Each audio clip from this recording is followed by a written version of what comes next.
Not in a million years did I ever think Francis Ngannou would outbox and embarrass Tyson Fury in his own game. What can I say, man? This year has been unbelievable. We've seen Dricus du Plessis defeat Robert Whittaker, Sean Strickland dominate and beat Israel Adesanya, and now we have Francis Ngannou outstriking Tyson Fury. And mind you, this all happened in the same year, which is just mind-boggling. An MMA fighter outboxed not only a professional boxer, but arguably dominated one of the best boxers in the world, which is just crazy. Majority of MMA fighters have been getting such a bad reputation in boxing, thanks to the legendary memes and of course Jake Paul. So it's finally nice to see someone go in the boxing ring and represent our sport accurately. Now let's talk about why Francis found so much success. Now, Francis deserves immense credit for two key aspects in this fight. Firstly, he showed brilliant framing techniques that thwarted Fury's attempts to clinch and overpower him, landing devastating short uppercuts that nullified Fury's clinching strategy. The other thing is that Ngannou went southpaw, and this made it incredibly challenging for Fury, rendering his jab ineffective. Ngannou's smooth stance reminisced the style of Israel Adesanya's. After the knockdown, Fury realized he couldn't exchange blows with a natural, more powerful opponent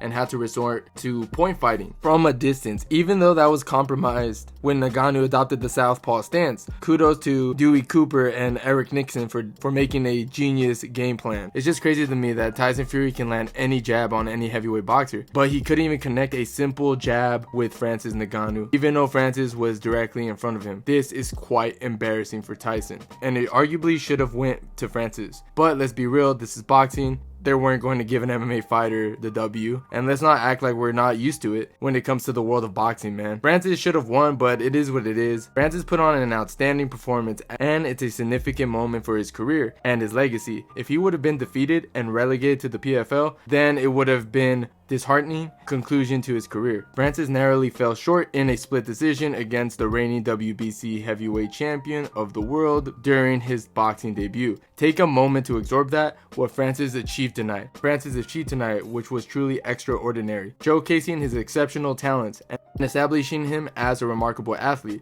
His footwork and his precision in the ring were absolutely inspiring.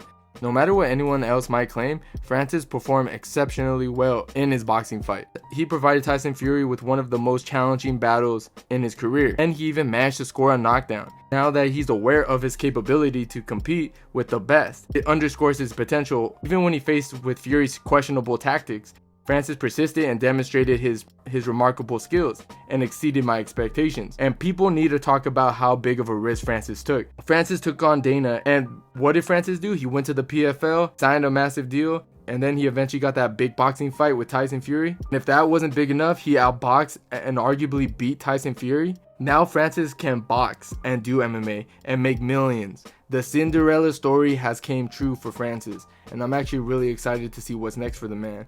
But what do you guys think of the entire situation? Let me know in the comments down below, and don't forget to subscribe to the channel if you haven't already, and I'll see you guys on my next one.